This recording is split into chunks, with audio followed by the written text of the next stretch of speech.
औज़ुबिल्लाहिमिनश्शैतानिर्रजीम बिस्मिल्लाहिर्रहमानिर्रहीम। पाकिस्तान में पेश आने वाले अहम वाक़यात और उन वाक़यात पर मबनी खबरों का तज्ज़िया करने के लिए आप देख रहे हैं प्रोग्राम खबर से खबर, और मैं हूं आपके साथ अली अब्बास। नाज़रीन, दोहा के अंदर वाज़ेह तौर पर जो है वो मुआहदा तो तय पा गया है पाकिस्तान और अफ़गानिस्तान के दरमियान, लेकिन इस मुआहदे के ऊपर इम्प्लीमेंट कितना होता है ये सूरत हाल आगे वाज़ेह हो जाएगी, क्योंकि कई बार पाकिस्तान की जानिब से जो है वो अफ़गानिस्तान की हुकूमत को, जो अबूरी हुकूमत वहाँ पर मौजूद है, उनको वाज़ेह तौर पर ये बात कही गई, ये बात वाज़ेह तौर पर उनको बावर कराई गई कि जनाब वाला आपकी सरज़मीन से हमारी सरज़मीन पर जो है वो दहशतगर्द कार्रवाइयाँ हो रही हैं, फितनतुल ख्वारिज जो है वो एक्टिव हुए हैं, जो कि हमारे दुश्मन मुल्क की प्रॉक्सीज़ बने हुए हैं और उनकी एमा पे ये हमले जो है वो यहाँ पर किए जा रहे हैं, जिससे ना सिर्फ हमारे सिक्योरिटी इदारों के अहलकार बल्कि हमारी आम शहरी भी जो हैं वो इससे मुतासिर हो रहे हैं। लेकिन इसके बावजूद भी अफ़गानिस्तान की जानिब से इस मामले के ऊपर इतनी जो है ना वो संजीदगी का मुज़ाहरा नहीं किया गया, और बारहा इस तमाम तर सूरत हाल के ऊपर जो है वो गैर संजीदगी दिखाई गई, जिस पर हुकूमत पाकिस्तान ने वाज़ेह तौर पर अपनी पॉलिसी को जो है वो 90 डिग्रीज तब्दील किया। और जब दरअंदाजी की कोशिश की गई, जब अमीर खान मुत्तकी जो है वो दिल्ली में मौजूद थे, उसके दौरान जो है वो अफ़गान सरज़मीन से दोबारा दरअंदाजी की गई, तो पाकिस्तान ने उसका भरपूर ना सिर्फ जवाब दिया बल्कि वहाँ पर तहरीक तालिबान, फितनतुल ख्वारिज और फितनतुल हिंदुस्तान के जो मराकिज़ मौजूद थे उनको जो है वो निशाना भी बनाया गया और उनके अहम कमांडर्स को जो है वो वासिले जहन्नुम भी किया गया।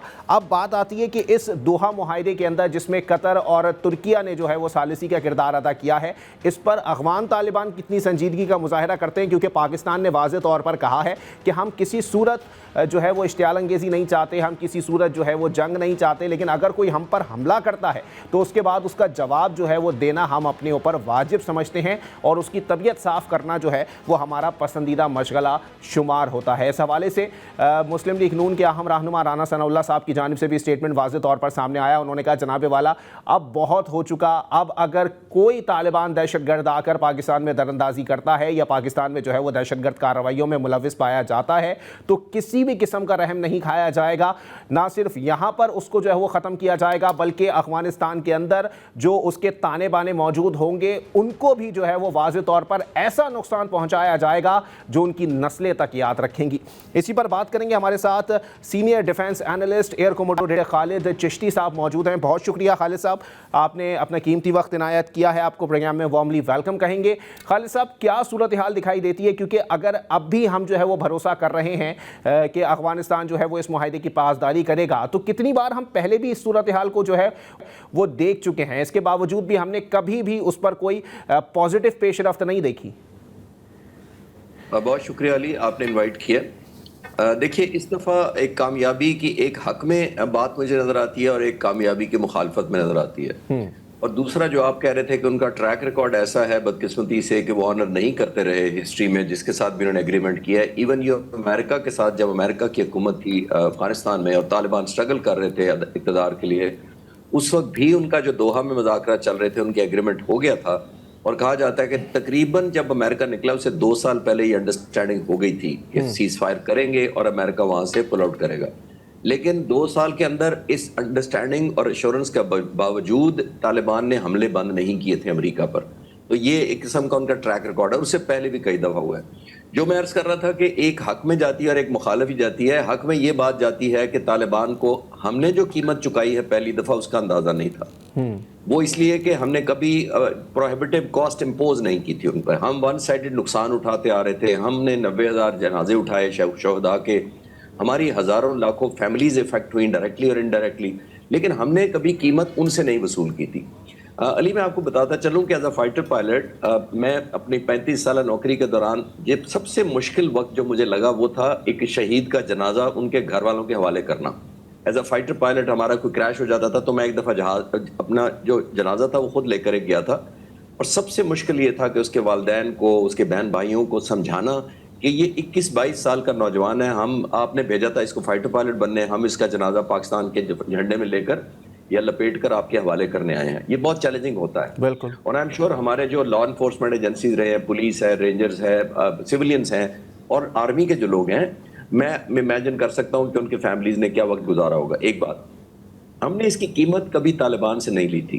ان کو اندازہ ہی نہیں تھا کہ یہ ان کو بھی قیمت دینی پڑ سکتی ہے. یہ تو بات اس کے حق میں ہے کہ معاہدہ چلے, کیونکہ ان کو پتہ لگ گیا ہے کہ پاکستان کی ایک ریزالو یا حوصلہ کیا ہے. جو اس کے مخالف جاتی ہے وہ نیا ہندوستان کی مئی میں شکست ہوئی. ابھی تو ہندوستان کے پاس ایک یہی آپشن بچی تھی جو وہ کہتے آئے ہیں کہ ہم تو کیش پہ خرید لیتے ہیں, پھر جو ٹیرر کروانا ہے پاکستان میں, اگر ہم پاکستان کو نہیں ہرا سکتے تو ہم ایسی جگہ سے بیک ڈور کے پریشر کا دروازہ کھولیں گے جو پاکستان کو 2 پرونگ لڑائی کرنی پڑے. تو یہ اس کے خلاف جاتی ہے. اور انڈیا جو ہے وہ بہت زیادہ رقم افورڈ کر سکتا ہے, اس میں کوئی شک نہیں ہے. طالبان کو بہت فنڈنگ کر سکتا ہے. ان کے جیسے میں پہلے بھی دیکھتے ہیں کرزئی اور اشرف غنی کے زمانے میں بڑی ڈیولپمنٹ کی تھی انہوں نے, جسٹ اپنا فٹ ہولڈ لینے کے لیے. آخری پوائنٹ اس کے اوپر یہ ہے جو ان کے فیور میں جاتا ہے, ہماری فیور میں جاتا ہے, وہ ہے کہ پہلے چاہ بہار کا جو پورٹ تھا جو ایران میں کھلتا ہے اور افغانستان کو کنیکٹ کر رہا تھا, ان کو بڑی لگژری تھی کیونکہ انڈیا کے کنٹرول میں تھا وہ چاہ بہار, اور وہاں سے افغانستان کو ملٹری ہارڈ ویئر اور دوسری پہنچانا چیزیں بڑا آسان تھا. اب امریکہ نے اس پر پابندی لگا دیا, تو یہ ہمارے حق میں جاتا ہے. ایک اور پوائنٹ جو بنیادی طور پر روکے گا, کیونکہ وہ انڈیا کے پاس وہ لبرٹی آف ایکشن رہ نہیں گیا وہ والا. تو آئندہ امید ہے کہ یہ معاہدہ چلنا چاہیے, کیونکہ ہم نے اب قیمت سب سے زیادہ ان کو واضح کر دی ہے کہ آپ کو ایک قیمت دینی پڑے گی. لیکن خالد صاحب ابھی بھی کچھ معاملات ایسے ہیں, کچھ سیاسی شخصیات ہیں پاکستان کے اندر بھی جو اس چیز کی قطعاً جو ہے وہ حامی نہیں ہیں. وہ لوگ کہتے ہیں کہ اگر یہاں سے افغانیوں کو جو ہے وہ نکالا جائے تو یہ بھی ٹھیک نہیں ہے, یا پھر افغان طالبان سے جو ہے وہ اگر مذاکرات نہ کیے جائیں, ان پر جو ہے وہ جواب دیا جائے, ان پر گولہ باری کی جائے تو یہ بھی ٹھیک نہیں ہے. تو اس صورتحال سے جو ہے وہ نکلنے کے لیے پاکستان میں اس وقت کیا پالیسی رائج کرنی چاہیے, کیونکہ اب صورتحال شاید ہاتھ سے نکلتی ہوئی دکھائی دے رہی ہے؟ دیکھیں جو پاکستان نے کرنا تھا وہ تو پاکستان کر چکا ہے. جو میں نے کہا جو قیمت ہم نے ادھر پہنچانی تھی کہ آپ کو قیمت دینی پڑے گی, اور یہ پہلی دفعہ علی نہیں ہوا. مئی 2025 میں ہم نے ہندوستان کو بھی یہ قیمت ڈکٹیٹ کی تھی کہ یہ قیمت آپ کو دینی پڑے گی. اس قیمت کے بعد ہندوستان سیز فائر کرنے پر مجبور ہوا تھا. جہاں تک آپ کہہ رہے ہیں کہ ڈفرینس آف اوپینین, یہ آج کا نہیں ہے. میرا خیال ہے طالبان سے ڈیل کرنے میں ہمارے بہت زیادہ اسکول آف تھاٹ ڈفرینٹ رہے ہیں, آج کے نہیں ہیں. پچھلے 40 سالوں سے ہم دیکھ رہے ہیں جب سے افغان ریفیوجیز آئے ہیں پاکستان میں, یہاں پناہ لیے رہتے ہیں, ایک طبقہ یہ کہتا ہے کہ مذاکرات کریں, اور حکومت لیول پر بھی ہم نے دیکھا ہے, گورنمنٹ لیول پر بھی ہم نے دیکھا ہے کہ مذاکرات کبھی ہوتے آئے ہیں کبھی نہیں ہوتے آئے ہیں.